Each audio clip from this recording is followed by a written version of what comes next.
কোন দুটো নাম্বার খুব কাছাকাছি যাদেরকে প্লাস করে 17 হয়?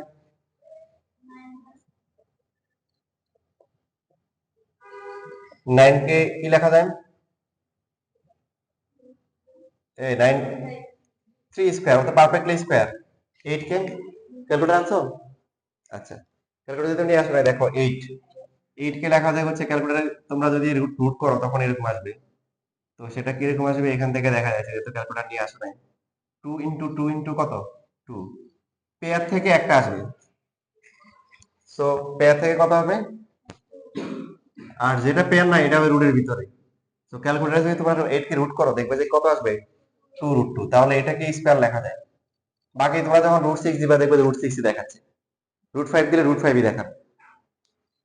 a স্কয়ার পেলাম, b স্কয়ার পেলাম, তাহলে কত হবে? 2। a কত? 3। b কত? 2। মিলে?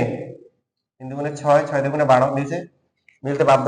তাহলে a square plus b square plus 2ab formula কি? a তারপরে কি? b whole square. তার মানে b কত?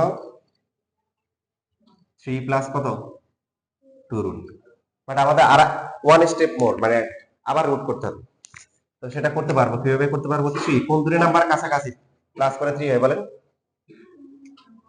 2 আর 1। 2 কে লিখবো কত বলেন? √2 স্কয়ার। 1 কে লিখবো কত? 1 কে লিখবো কত? 1 স্কয়ার। 1 কে তো রুট দেওয়ার দরকার নেই, ও তো perfectly square.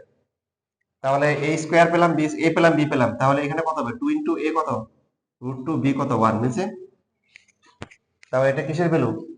√2 plus 1 whole square আসলো। রুট করলে কত? এবার বছরই রুট করি।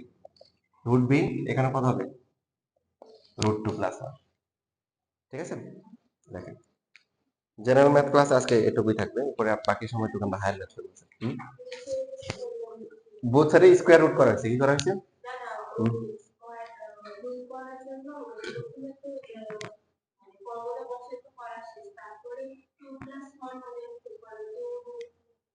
ওই যে আগের মতো 2 প্লাস 1 কেন করা হয়েছে বুঝছি? কারণ 3 এর জন্য তো অপশন কাছাকাছি। এখন 2 কি পারফেক্টলি স্কয়ার নাম্বার? যারা পারফেক্টলি স্কয়ার না ওদেরকে রুট দিতে হবে। রুট স্কয়ারে কাটা গিয়ে আবার 2 হবে। 1 কে রুট দেওয়ার দরকার নেই, কারণ সেই 1 কে স্কয়ার করলে 1ই হয়। বুঝছেন? বাকিটা তো হচ্ছে ফর্মুলা নেওয়ার জন্য করা হয়েছে। আর কোনো কোশ্চেন?